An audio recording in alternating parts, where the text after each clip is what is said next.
والعاقبۃ للمتقین والصلاة والسلام علی سید الانبیاء والمرسلین وعلی آلہ واصحابہ اجمعین اما بعد اعوذ باللہ من الشیطان الرجیم بسم اللہ الرحمن الرحیم لقد کان لکم فی رسول اللہ اسوۃ حسنہ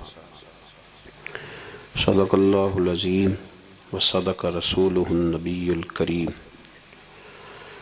ان اللہ وملائکتہ یصلون علی النبی یا ایہا الذین آمنوا صلوا علیہ وسلموا تسلیما الصلاۃ والسلام علیہ یا سیدی یا رحمۃ للعالمین وعلی آلک واصحابک یا خاتم النبیین۔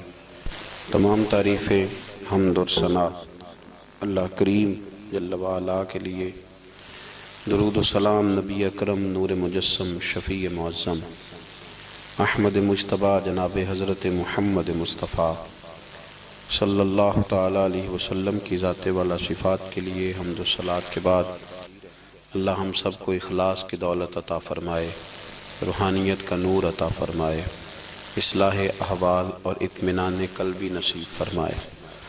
قرآن مجید نے نبی کریم سید عالم صلی اللہ علیہ وسلم کی مختلف صفات بیان کی ہیں اور ارشاد یہ فرمایا ہے کہ نبی پاک داعی اللہ ہیں اور سراج منیر ہیں، اور ہمیں یہ حکم دیا گیا ہے کہ تمہارے لیے نبی پاک کی زندگی میں بڑا بہترین نمونہ ہے، صرف نمونہ نہیں، اسوۃ حسنہ، بہترین نمونہ، حسین و جمیل نمونہ ہے حضور کی زندگی میں۔ نبی کریم سید عالم صلی اللہ تعالیٰ علیہ وسلم کا محتاج ہے سارا جہان، چلے نہ ایمان دو قدم بھی اگر تیرا ہم سفر نہ ٹھہرے، اور تیرا حوالہ دیا نہ جائے تو زندگی معتبر نہ ٹھہرے۔ ساری دنیا جناب رسالت معاب صلی اللہ علیہ وسلم کی محتاج ہے۔ آپ اس بات کو سمجھ لیں کہ بڑے ذوق سے، شوق سے اور ممکن ہے دیانتداری سے بھی کوئی کہہ دے لا الہ الا اللہ، لا الہ الا اللہ، تو وہ مومن نہیں ہو سکتا جب تک کہ محمد رسول اللہ نہیں کہہ دیتا۔ اللہ کریم نے ایک اصول بیان کر دیا ہے کہ اب ایمان ذات رسالت معاب صلی اللہ علیہ وسلم کی لائی ہوئی چیزوں کو ماننے کا نام ہے۔ جس آدمی کو پتہ ہوتا ہے نا کہ یہ میرا آفیسر ہے اور میں اس کے ماتحت چل کے میں نے وقت گزارنا ہے، تو وہ کئی جتن کرتا ہے اس کو راضی کرنے کی۔ اس کا محتاج جو ہے اس کی کوشش ہوتی ہے کہ وہ اس سے راضی رہے، کوئی ایسی بات نہ ہو جائے جس سے وہ ناراض ہو جائے۔ جس آدمی کو پتہ ہوتا ہے کہ میں نے اس سے سودا خریدنا ہے، یہ نہیں دے گا تو میری دکان نہیں چلے گی، تو وہ بھی کوشش کرتا ہے۔ ہماری اکثر شادیاں سیاسی ماحول بن جاتی ہیں، ہمارے اکثر افطار کے پروگرام سیاسی، ہم انہی لوگوں کو بلاتے ہیں جن سے ہمارا لین دین وابستہ ہوتا ہے، ہماری ضروریات زندگی وابستہ ہوتی ہیں۔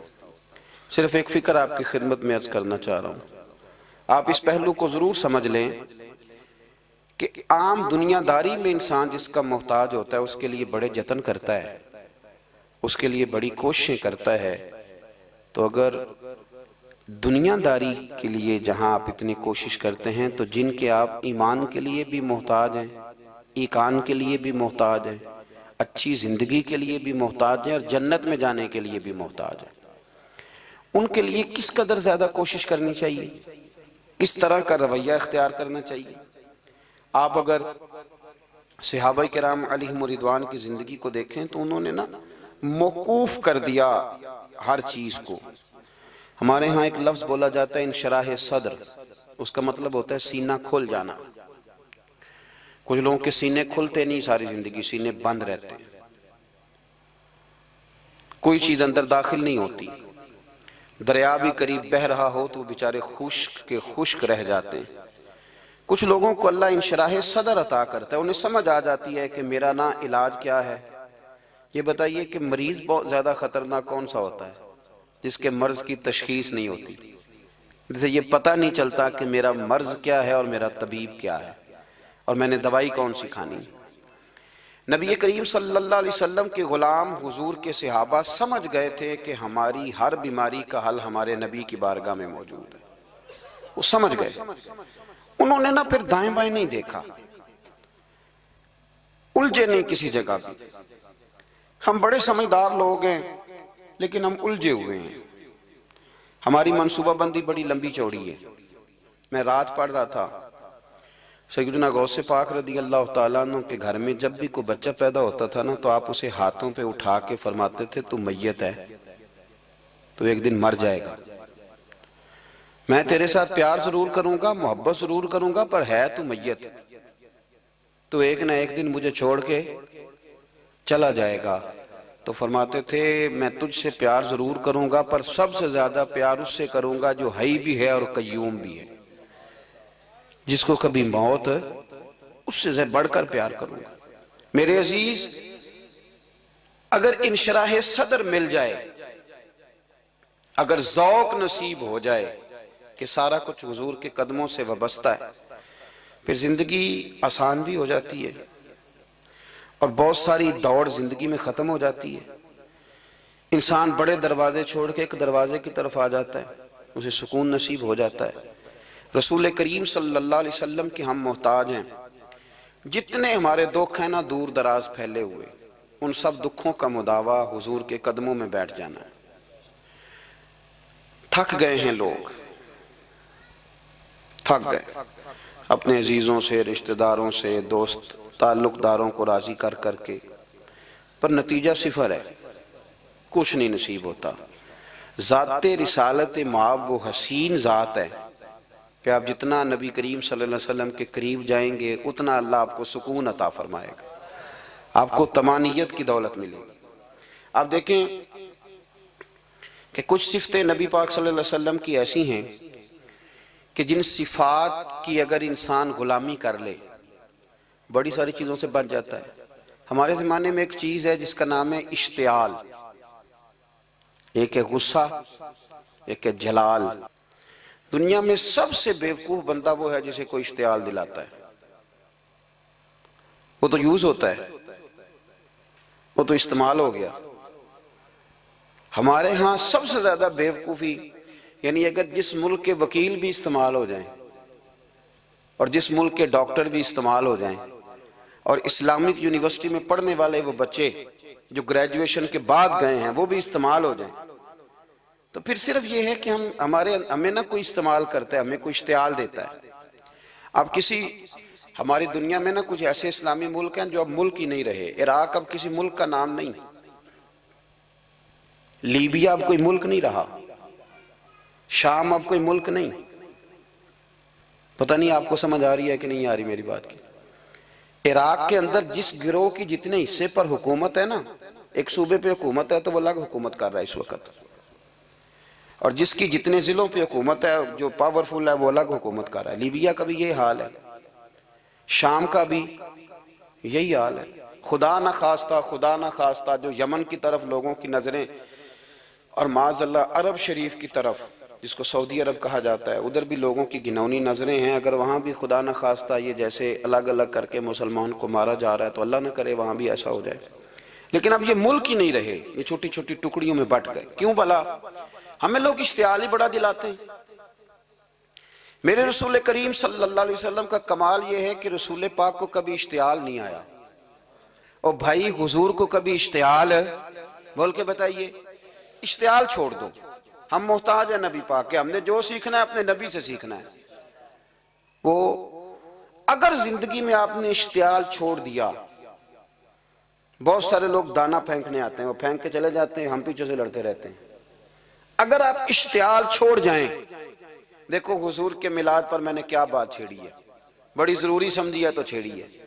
نبی پاک کو نا اپنے دادا سے بڑا پیار ہے، بڑا دادا سے، والد سے تو ہوتا ہی ہے، ماں سے تو ہوتا ہی. حضور کو اپنے دادا سے، بخاری شریف میں حدیث ہے، جناب ابو سفیان رضی اللہ تعالیٰ عنہ حدیث کے راوی ہیں، فرماتے ہیں کہ جنگ میں حضور کے ساتھ تھا فتح مکہ کے بعد، تو کافروں نے بڑا شدید حملہ سامنے سے کر دیا.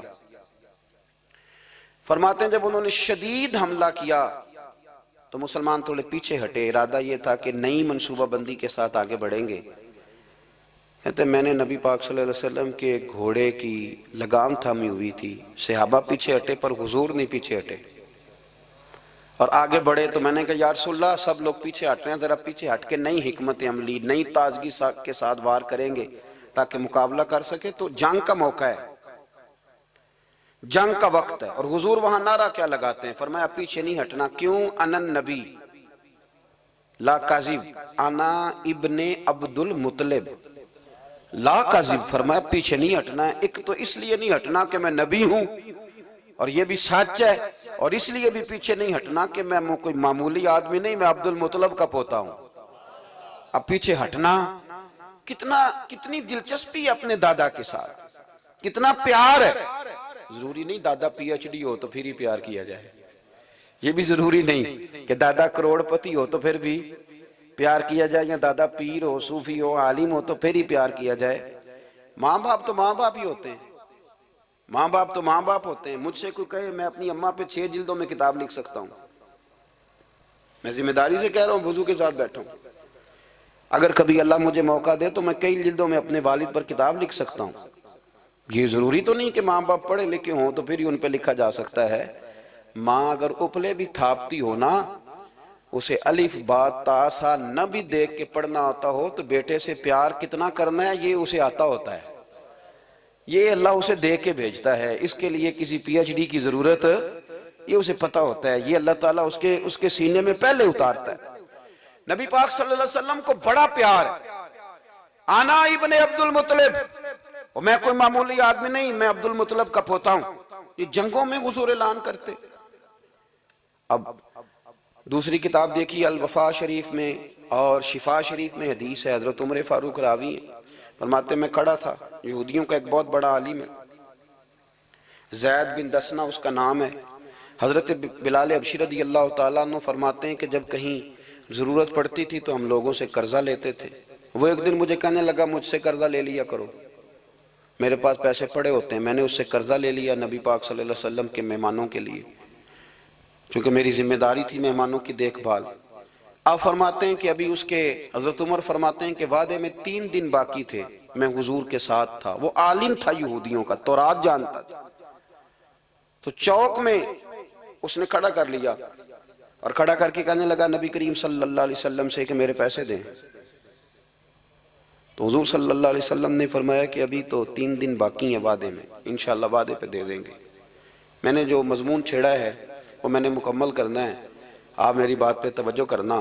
میں کہہ چکا ہوں کہ حضور کو دادا سے بڑا ہی پیار ہے، اب وہ یہودیوں کا عالم کیا کہتا ہے نبی پاک کو، تانا کس طرح دیتا ہے، معاذ اللہ ثم معاذ اللہ، نقل کفر نہ باشا۔ جب حضور نے کہا نا ابھی 3 دن باقی ہیں تو کہنے لگا جی معاذ اللہ ثم معاذ اللہ، پھر معاذ اللہ، کروڑ دفعہ معاذ اللہ، کہنے لگا جی عبد المطلب کی اولاد کا طریقہ یہ ہے، پیسے لے لیتے ہیں پھر واپس نہیں کرتے، ہے نا اشتعال والی بات، یعنی ویسے ہی آپ کسی کو کہیں کہ تیرے دادے کی اولاد شاری کا طریقہ ہی وہ گرم ہو جائے گا، اور اگر یہ کہہ دیا جائے اس ذات کے بارے میں جس سے آپ پیار بھی عشق کی حد تک کرتے ہوں، تو اب تھپڑ تو بنتے ہیں نا 4، اب ڈنڈا تو بنتا ہے نا، لیکن میرے نبی پاک اشتعال میں نہیں آتے تھے، مزاج نہیں تھا رسول کریم کا۔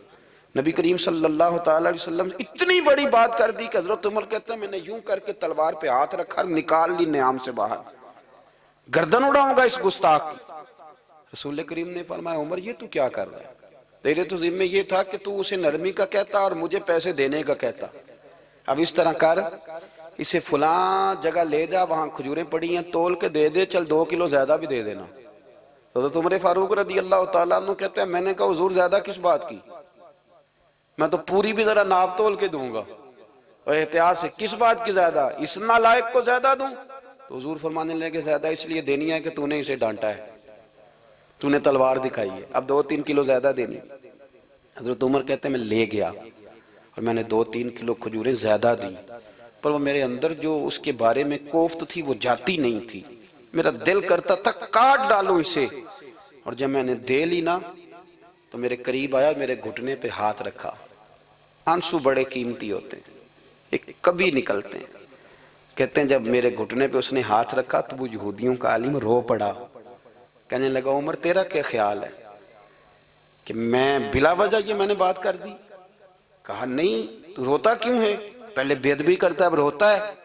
تو کہنے لگا عمر میں کوئی معمولی آدمی نہیں، میں پڑھا لکھا بندہ ہوں، معمولی ہوتا تو جلدی مان جاتا، میں تورات کا، انجیل کا، زبور کا عالم ہوں، میں نے آخری نبی کی ساری صفتیں اپنی کتابوں میں پڑھی ہیں، میں نے ساری باتیں چھپ چھپ کے نبی پاک میں دیکھ لی تھی، ایک بات میں نے حضور کی آزمانی تھی ابھی، وہ یہ تھا کہ نبی پاک کے سامنے جتنی بھی جہالت کرو گے نا، اللہ کے رسول کا حلم اس پر غالب آ جائے گا، حضور کا صبر اس پر غالب آئے گا۔ میں نے نا آج وہ آزمانا تھا، اور میں نے نا سازش کر کے بلال کو پیسے دیے تھے، اور میں نے سازش کر کے 3 دن پہلے مانگے تھے، پر عمر تجھے مبارک ہو، میں نے تو آزما کے مانا ہے، تو بغیر آزمائے محمد عربی کا غلام بن گیا ہے، اب لے جا، مجھے معافی بھی دلا، اور نبی پاک صلی اللہ علیہ وسلم کی غلامی بھی میرے لیے، اس سند پہ بھی تو میرے ساتھ شامل ہو۔ زندگی میں اشتعال نہ اپنے آپ کو آنے دیں۔ لوگ دنیا میں باتیں کرنے آئے ہیں، اور باتیں کرنے والے رہ جایا کرتے ہیں، باتیں کرنے والے، میری بات کی سمجھ آ رہی ہے، اور کام کرنے والے وہ کر جاتے ہیں۔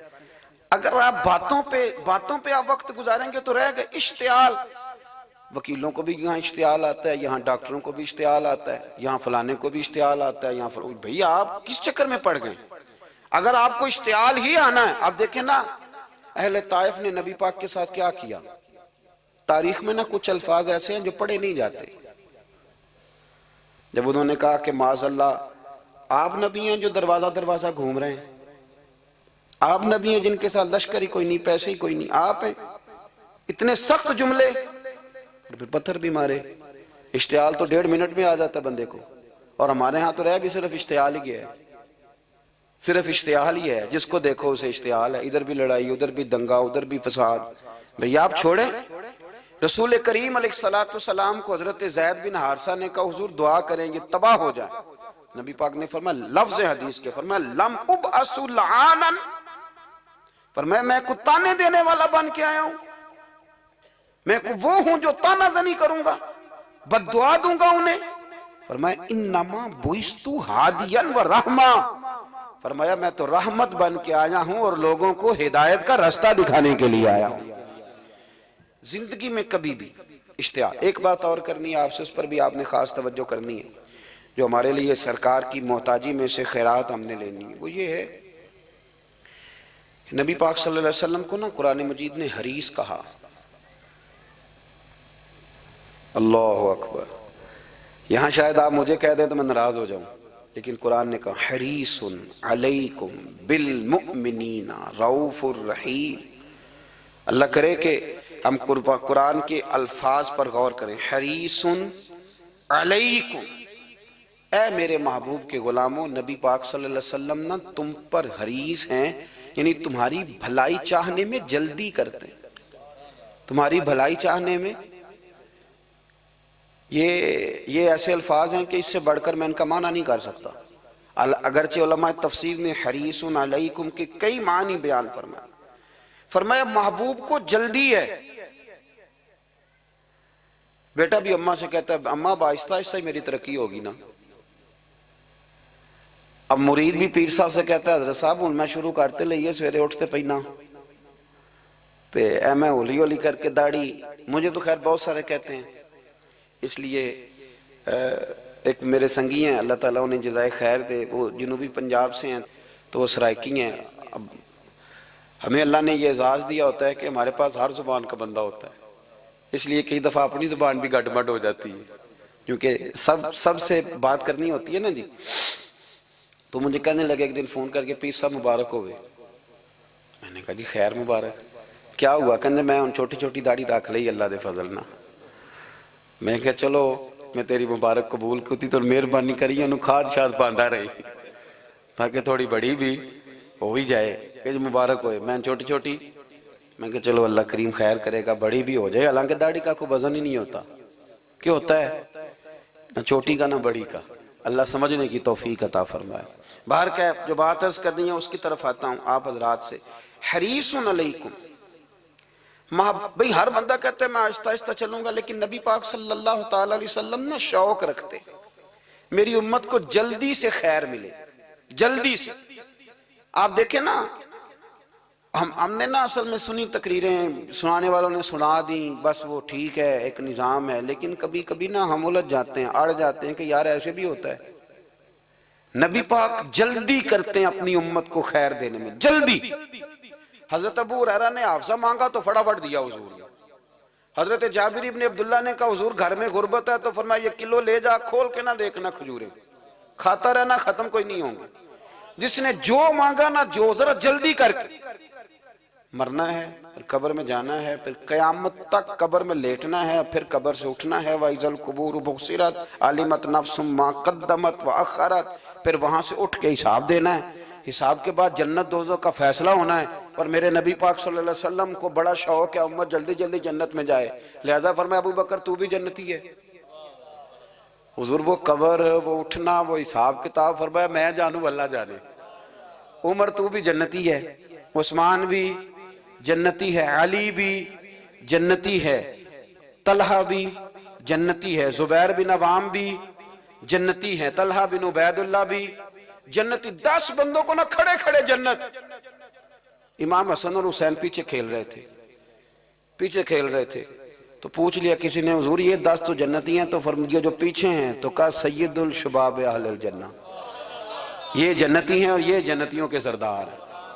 آپ ذرا پلٹ کے دیکھ لیں کس طرح حضور نے، اور یہ اس شوق کو آپ سمجھیں، ہمیں تو شوق ہی کوئی نہیں، اب یقین کریں نہیں شوق، زیادہ سے زیادہ شوق ہوگا تو اپنے بیٹے کے حق میں ہوگا کہ جلدی جوان ہو جائے، اور اس میں بھی ہماری ڈبل لالچ ہوتا ہے کہ بچہ جوان ہو جائے اور میں کبھی بوڑھا بھی نہ ہوں، یہ بھی جوان ہو جائے اور میں بھی جوان ہی رہوں، بھئی یہ تو نہیں نہ ہو سکتا، اگر وہ جوان ہوگا تو پھر آپ کو بوڑھا ہونا پڑے گا، لیکن ہمارا ڈبل لالچ ہے کہ یہ بھی جوان ہو جائے اور میں بھی جوان ہی رہوں، یہ ہو سکتا؟ نبی پاک صلی اللہ علیہ وسلم نے فرمایا، آپ ذرا غور کریں، فرمایا وہ بیر رومہ ہے جو خرید کے دے دے گا میں اسے جنت کی بشارت دیتا ہوں، فرمایا جو مسجد بنائے گا میں گارنٹی دیتا ہوں اپنے لیے جنت میں مکان بنا لے گا۔ میرے رسول کریم علیہ السلام جنت کو آسان کرتے چلے گئے، فرمایا 2 چیزوں کی ضمانت دے دے، زبان اور شرمگاہ کا غلط استعمال نہ کرنا، میں تجھے گارنٹی دیتا ہوں کہ رب تجھے بغیر حساب کتاب جنت عطا کر دے گا۔ جلدی کے ساتھ حضور نے یہ شوق پیدا کیا۔ ہمارے ہاں نا ہر معاملے میں تیزی ہے، امیر راتوں رات ہونا ہے، حسین راتوں رات ہونا ہے، اور بادشاہ بھی نیک ذرا آہستہ آہستہ ہو کے کرنا ہے، آہستہ آہستہ آہستہ آہستہ۔ اور تم ہر ویلے مسیطے بہ رہے ہیں تو اور کتے بھئی جی، بھئی مسجد اللہ کا گھر ہے، تیرے گھر بیٹھتے تو 2-3 دن زیادہ بیٹھتے، تو نے کہنا تھا کوئی اور کام بھی کریا کر، اللہ کے گھر بیٹھے ہیں تو یہاں بھی تجھے اعتراض ہے، کدھر جا کے بیٹھے، کدھر بیٹھے جا کے۔ ہمارا ایک پیر بھائی تھا، اللہ اکبر، تو حضرت صاحب کے پاس آ کے نا کسی نے شکایت لگائی اس کی کہ اس کے گھر والے کہتے ہیں تیار والے پیران کو لے بیٹھا رہنا ہے، تو سب آسفہ ہے، فرمان لگے ایک باری پھر گل کری، کہتا جو کہتے ہیں ہر وقت پیروں کے پاس بیٹھ رہتا ہے، فرمایا یار بڑا مزہ ہے، ایک باری پھر کری۔ تو وہ جب حضرت صاحب کو مزہ آتا تھا تو ہمیں مفت میں آنا شروع ہو جاتا تھا، تو یہ تو بڑی بات ہے نا جی کہ کوئی کسی اللہ والے کے پاس بیٹھتا ہے۔ میری بات کو سمجھ لیں، جلدی کرتے رسول کریم، ہمیں بھی تھوڑی جلدی کرنی چاہیے نبی پاک کا غلام بننے۔ صحابہ نے بڑی جلدی کی، آپ یقین کریں 1 منٹ بھی دائیں بائیں نہیں، بس آج حکم آیا، آج ختم، آج ہی عمل ہوگا، کل پرسوں ترسوں کی بات کوئی نہیں۔ ساری دنیا جاتی ہے نا مدینہ شریف اور جا کے دیکھتی ہے مسجد قبلتین، 2 قبلوں والی مسجد، یار بڑا مشکل کام ہے، بڑا مشکل کام ہے۔ لوگ کہتے ہیں پہلا تسی انجان دے سو، اب یہ کہنا شروع کر دیا بڑا مشکل کام ہے۔ حضور نے 4 رکعتوں والی نماز 2 ادھر منہ کر کے پڑھائی اور پھر 2 رکھتے ہیں، اور یار مشکل ہے کام، بڑا مشکل۔ یہاں تو میرے بھائی پگڑی کا سٹائل بدل ناراض ہو جاتے، اور میرے رسول کریم صلی اللہ علیہ وسلم نے کعبے کا رخ ہی پھیر لیا تو سلام کے بعد صحابہ نے سوال نہیں کیا۔ کسی نے پوچھا کل تم نے 2 ادھر پڑھی تھی، آج 2 ادھر پڑھی، انہوں نے کہا ہم نے قبلہ نہیں دیکھا، ہم نے تو یہ دیکھا امام کدھر جا رہا ہے۔ حاجیو آؤ شہنشاہ کا روضہ دیکھو، کعبہ تو دیکھ چکے اب کعبے کا بھی کعبہ دیکھو۔ جلدی کریں، وقت بڑا تھوڑا ہے، بیماری فٹافٹ آ جاتی ہے، کچھ پتہ نہیں چلتا، کمزوری فٹافٹ آ جاتی ہے، کچھ پتہ نہیں چلتا، بہت سارے حالات ہیں جو جلدی خراب ہو جاتے ہیں۔ نبی پاک صلی اللہ تعالیٰ علیہ وسلم نے اپنی امت کو بڑی ساری خیر اللہ سے لے کے دی، ہمارا دین بڑی جلدی مکمل ہوا، 23 سالوں میں مکمل دین حضور نے ہمیں عطا فرمایا۔ اور پھر ایک اور مزے کی اور لطف کی بات یہ کہ ایک ہے کہ جنگیں بھی ہو رہی ہیں، ہم کہتے ہیں جی آرام سے بیٹھیں گے تو دین کی بات کریں گے، جنگیں بھی جاری ہیں، بدر ہے، احد ہے، آخر دم تک۔ جس دن سرکار کا وصال ہوا اس دن بھی نبی پاک صلی اللہ علیہ وسلم نے لشکر روانہ کیا، اس دن بھی لشکر روانہ کیا، جنگیں بھی ہو رہی ہیں، اور ساتھ ساتھ رسول پاک نماز، عبادت، تہجد، مسواک، شریعت، دین، تقوی، پرہیزگاری، ان ساری باتوں کا درس بھی بیان فرما رہے ہیں۔ ہم کہتے ہیں جی وہ فلانے حالات ٹھیک ہو جائیں گے کاروباری تو پھر میں مسجد ہوں، بھئی حالت جنگ میں بھی جنگ بھی چلتی رہتی تھی، تہجد بھی چلتی رہتی تھی، وہاں یہ حال تھا کہ وہاں پریشانی بھی چلتی رہتی تھی اور درود و سلام بھی چلتا رہتا تھا۔ میرے رسول کریم صلی اللہ علیہ وسلم کے غلاموں، اپنے زندگی میں ناکام وہ لوگ وہ جنہوں نے وقت ضائع کیا، وقت نہیں ضائع کرے۔ ایک آدھ بات حضور غوث پاک کی عرض کرتا ہوں، حضور غوث پاک رضی اللہ تعالیٰ عنہ نے نبی پاک صلی اللہ علیہ وسلم کی اتباع میں وقت گزارا ہے۔ کچھ بندے اللہ کے بڑے خاص ہوتے ہیں، حضور غوث پاک رضی اللہ تعالیٰ عنہ کو اللہ نے اعزاز عطا فرمایا، شان عطا فرمائی کہ غوث اعظم درمیان اولیاء چو محمد درمیان انبیاء۔ اس طرح نبیوں میں رسول کریم کا مقام ہے نا، اس طرح ولیوں میں غوث پاک جیلانی کا مقام ہے۔ حضور غوث پاک رضی اللہ تعالیٰ عنہ کو اللہ نے کئی اعزازات دیے، سب سے بڑی بات یہ کہ اللہ نے انہیں کرامات عطا کی۔ کرامت دین کا پورا ایک حصہ ہے۔ ہمارے ہاں نا لوگ کہتے ہیں اخلاق بیان کریں جی، وہ کہتے کیا تھے؟ کرامت کیا ہوتی؟ بھئی کرامت تو قرآن پاک نے بیان فرمائی۔ آصف بن برخیا جناب بلقیس کا، ملکہ بلقیس کا تخت لائے تھے، یہ اللہ نے کیوں آیت نازل کی قرآن پاک میں؟ وہ قصہ کہانی ہے کہ وہ جی تخت لائیں، یہ کیوں بیان کی؟ اور تخت آیا کس طرح آیا؟ انہوں نے کہا کہ آنکھ جھپکنے سے پہلے آ جائے گا، پھر آیا کہ نہیں آیا؟ ان سے پوچھا یہ کیسے آیا؟ کہنے لگے ھذا من فضل ربی۔ او سنگیو، صرف حضرت سلیمان علیہ السلام کا امتی تخت لا سکتا ہے، نبی پاک کا غلام نہیں لا سکتا؟ یار آپ نے کرامت کا انکار کر کے اپنے آپ کو کمزور کر لیا ہے۔ اور نہیں جی نہیں، یہ کیسے ہو؟ کیا مطلب ہے اس کا؟ آپ سورہ نمل روز پڑھیں اور جناب سلیمان علیہ السلام کے امتی کی شان بیان کریں کہ وہ آنکھ جھپکنے سے پہلے 80 گز اونچا، 80 گز چوڑا، 80 من وزنی تخت آنکھ جھپکنے سے پہلے لے آئے۔ کسی بندے کا ایمان خراب نہیں ہوتا۔ اور میرے غوث پاک جیلانی، یہ وہ بندے ہیں جن کے بارے میں نبی پاک نے فرمایا کہ میری امت کے علماء بنی اسرائیل کے نبیوں کی طرح ہیں، امتیوں کی طرح نہیں۔ کن کی طرح؟ نبیوں کی طرح، نبیوں کی طرح۔ حضرت غوث پاک رضی اللہ تعالیٰ ہم کو ملانگ لوگ نہیں ہیں، الحمدللہ تعالیٰ ہم تو غوث پاک کی کرامت بھی مانتے ہیں پر قرآن و سنت کی اینک لگا کے مانتے ہیں۔ یہ میری بات سمجھ لیں۔ حضرت غوث پاک رضی اللہ تعالیٰ عنہ طالب علموں کو سبق پڑھا رہے تھے، تو سبق پڑھاتے پڑھاتے نا ہاتھ آگے بڑھایا تو اچانک ہاتھ واپس آیا تو گیلا ہو گیا تھا سارا۔ تو شاگرد بھی بڑے سیانے ہوتے ہیں، انہوں نے سبق چھوڑ دیا، استاد جی کے گیلے بازو کو دیکھنا شروع کیا۔ حضور یہ کیا ہے؟ تو غوث پاک بھی غوث پاک تھے، ہر بندے کا ہاضمہ اتنا اچھا نہیں ہوتا کہ اس کو ہر بات ہضم ہو جائے، کئیوں کو بد ہضمی بھی بڑی سخت ہوتی ہے، کھٹے کھٹے ڈکار آتے ہیں بات سن کے، کانوں سے دھواں بھی نکلتے ہیں کئی دفعہ۔ تو انہوں نے پوچھ لیا فٹافٹ کہ حضور یہ کیا ہوا؟ تو غوث پاک کو پتا تھا کہ سب کا ہاضمہ ٹھیک ہے۔ میاں صاحب نے بھی کہا تھا خاصاں دی گلامہ آگے نہیں مناسب کرنی۔ اگلا شعر میں نہیں یہ پڑھنا کیونکہ زیادہ ڈاڈ ہے تو میں ادھر ہی رہتا ہوں، اتنا ہی کافی ہے کہ خاصاں دی گلامہ آگے نہیں مناسب کرنی۔ انہوں نے کہا حضور یہ کیا ہے؟ تو آپ فرمانے لگے تمہارے والی بات نہیں۔ اللہ اکبر۔ ابھی سبق پورا ہو رہا تھا تو بندے دوڑے دوڑے آ گئے اور انہوں نے نعرے لگانے شروع، یا غوث یا غوث یا غوث۔ لوگ کہتے ہیں غوث پاک سے ملتا نہیں، میں کہ ٹھیک ہے انہوں نہیں نہ ملیا، جنہوں ملیا اس تے رولا پانا نہ بڑا ملیا ہے بڑا ملیا ہے بڑا ملیا ہے، اپنا اپنا معاملہ نا۔ کسی نے کہا حضور کچھ نہیں دیتے، تو کسی نے کہا میرے کریم سے گر قطرہ کسی نے مانگا، دریا بہا دیے، در بے بہا دیے، جس کو ملا ہے وہ تو شور کرے گا۔ تو تھوڑی دیر کے بعد ہی بندے پہنچ گئے، انہوں نے آ کے یا غوث کے نعرے بھی لگائے، وہ مچلے بھی، وہ روئے بھی، وہ قدم بھی چومے، اپنے مقدر پہ ناز بھی کیا۔ شکر ہے اللہ کا، اللہ نے ہمیں آپ کا غلام بنایا، شکر ہے۔ تو طالب علموں نے پوچھا ہوا کیا؟ کہنے لگے کشتی میں بیٹھے تھے تو ڈوبنے لگی تھی، تو ہم نے کہا کہ ہم تو غوث پاک کے ماننے والے ہیں، تو پھر حضور غوث اعظم کا دست مبارک نمودار ہوا ہے اور کشتی کو پکڑ کے کنارے لگا دیا ہے، کشتی کو پکڑ کے کنارے لگا دیا ہے۔ ایک قریب کہنے لگا یہ کیسے ہو سکتا ہے؟ تو دوسرا اس کی کمر پہ تھپکے دے کے کہنے لگا ویسے ہی ہو سکتا ہے جیسے آصف بن برقیہ کے ذات ہوا تھا، بالکل ویسے ہی ہو سکتا ہے۔ سیدنا غوث اعظم کی کرامات اتنی متواتر کے ساتھ ہیں کہ ملا علی قاری فرماتے اتنی تو کرامتیں سنی نہیں جتنی غوث پاک کو اللہ نے عطا فرمائی۔ رب کریم نے انہیں درجہ دیا، وقار دیا، ان کی دعاؤں کو قبولیت دی، اللہ نے انہیں اعزاز کے ساتھ نوازا، اللہ نے ان پر فضل فرمایا۔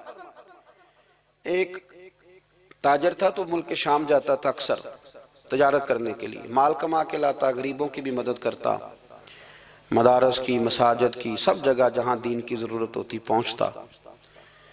ایک بغداد میں اور درویش بھی گزرے جن کا نام شیخ حماد ہے، وہ بھی بڑے درویش تھے۔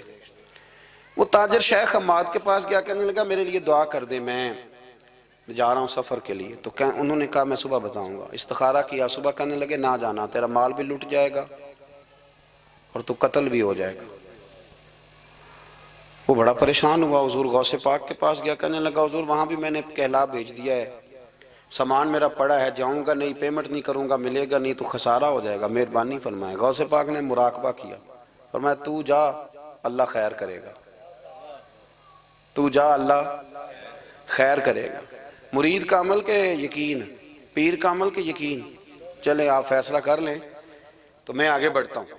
حضرت غوث اعظم رضی اللہ تعالیٰ عنہ نے مرید سے کہا تو جا اور اللہ خیر کرے گا۔ وہ گیا، کہتے میں نے پیمنٹ کی، مال لیا، واپس آیا، گھوڑوں کا سفر تھا، رستے میں رات کو ایک جگہ سویا، خواب دیکھتا ہوں، خواب میں ڈاکو آ گئے، انہوں نے پہلے مال لوٹا پھر مجھے قتل کیا، اور جب میرے گردن پر انہوں نے خنجر چلائی، خواب دیکھ رہا ہوں تو میری فٹافٹ آنکھ کھل گئی، اور جب میری آنکھ کھلی تو میں اسی وقت ہی رخت سفر باندھا، سر پٹ گھوڑے دڑائے، کچھ رات کو کچھ دن کو، سویرے بغداد پہنچ گیا۔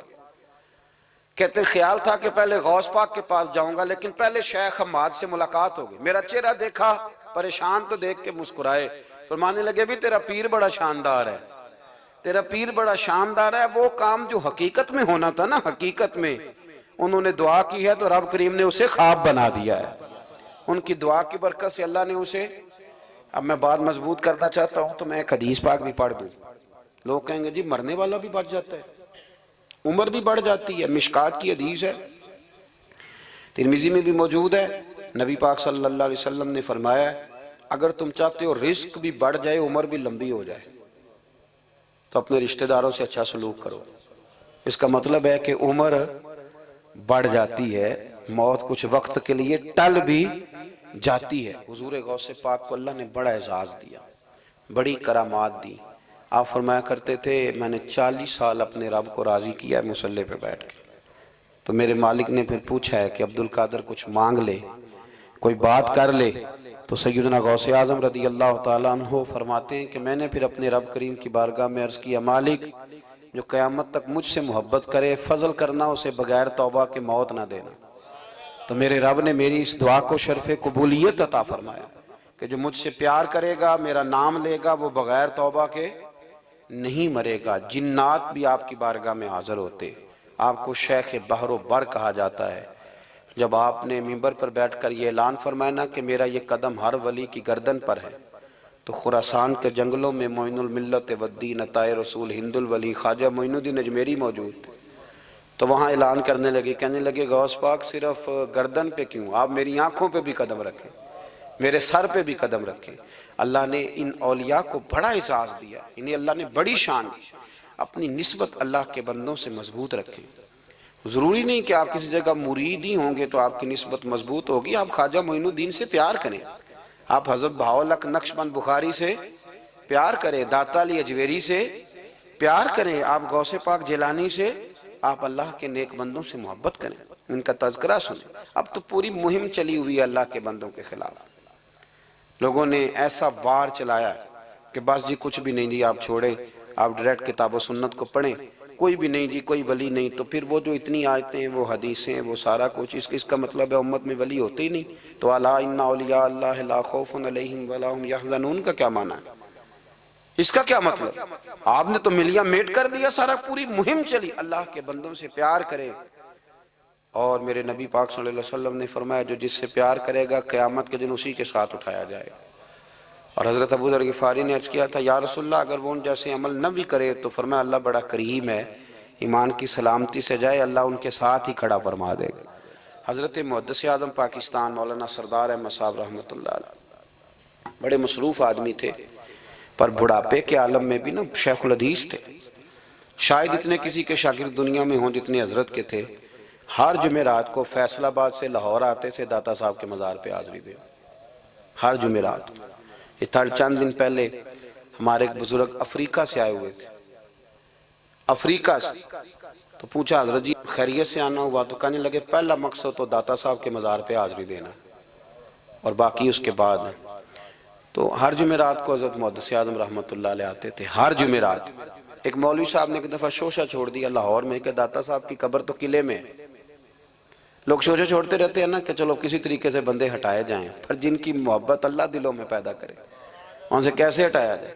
وہ جی ادھر قبر ہی نہیں، وہ تو قلعے میں ہے۔ وہ تجھے کون بتا گیا؟ کہتا جی میں نے ایک روایت پڑھی، فلانے بندے نے لکھا ہے، چلو جی الجھاؤ بن گیا۔ ہمارے ہاں جو انوکھی بات کر دے اس پہ بحث بھی شروع ہو جاتی، بڑی لے دے ہوئی، بڑا کچھ ہوا۔ سید ابو البرکات شاہ صاحب ایک بہت بڑے عالم گزرے ہیں، داتا صاحب کے مزار سے تھوڑا سا آپ آگے بڑھیں تو حزب الاناف بہت بڑا مدرسہ ہے، اس کے وہ شیخ الحدیث تھے، اعلیٰ حضرت کے خلیفہ تھے، سید تھے۔ حضرت مولانا سردار احمد صاحب سپیشل فیصل آباد سے آئے، سید صاحب کو وہاں سے ساتھ لیا، داتا صاحب کی مسجد کا سپیکر کھولا اور کھول کے فرمانے لگے جس بندے کو شک ہے نا کہ داتا صاحب یہاں موجود نہیں، قلعے میں ہیں، وہ آ جائے، میں داتا صاحب کو آواز دوں گا، داتا صاحب قبر سے بول کے کہیں گے میں اندر ہی ہوں، آ جائے میں آواز دے۔ بات ویسے کافی بڑی ہے، آپ کے اگر ذوق اس پر توجہ دے تو داتا صاحب اندر سے بولیں گے اور کہیں گے کہ نہیں میں یہی ہوں۔ وہ سید صاحب کہتے ہیں کہ مینوں تساں ایک کار تے نہیں دسی یہ گل، ساتھ ہی لے آئے ہو، وہ گھر میں بتانا تھا۔ اور کہتے ہیں جبہ کھینچ کے نا محدث اعظم کا، کہنے لگے مولانا آپ نے بڑا دعویٰ کر دیا ہے، بڑا دعویٰ کر دیا آپ کہ داتا صاحب اندر سے بولتے، بڑا دعویٰ ہے۔ مولانا سردار احمد صاحب فرمانے لگے سید صاحب اپنی مرضی سے نہیں کیا، داتا صاحب سے پوچھ کے کیا ہے، داتا صاحب نے مجھے کہا ہے تو آواز دینا اور میں اندر سے بول پڑوں گا۔ فرمایا میں کل شام تک ادھر بیٹھا ہوں، جس کا دل کرے وہ آئے، میں انشاءاللہ تعالی آواز دوں گا اور علی بن عثمان حجویری قبر کے اندر سے بولیں گے، لیکن چونکہ پیچھے کرم تھا نا لہذا آیا کوئی بھی نہیں، پہنچا کوئی بندہ۔ تو یاد رکھیں اللہ کے بندوں سے پیار کریں۔ تنقید والے بندے ساری زندگی بیچارے اسی کھاتے میں رہے، کچھ نہیں بن سکا، خود بھی بے سرور رہے، دوسروں کو بھی بے سواد کیا، اپنے آپ کو مزیدار کریں۔ دو باتیں میں نے سیرت کی عرض کی ہیں، ایک تو اشتعال انگیزی سے بچیں زندگی میں، کبھی بھی کوئی کتنا مرضی لوگ اشتعال تو دلائیں گے، اشتعال میں نہ آئیں۔ اور دوسری بات یہ کہ جلدی کریں دین پر عمل کرنے میں، لیٹ نہ کریں، سرکار نے جلدی فرمائی ہمیں دین دینے میں۔ اور پھر ایک بات میں نے آپ کی خدمت میں یہ عرض کی ہے کہ اللہ کے ولیوں سے پیار کریں، اللہ ہمیں سمجھنے کی توفیق عطا فرمائے۔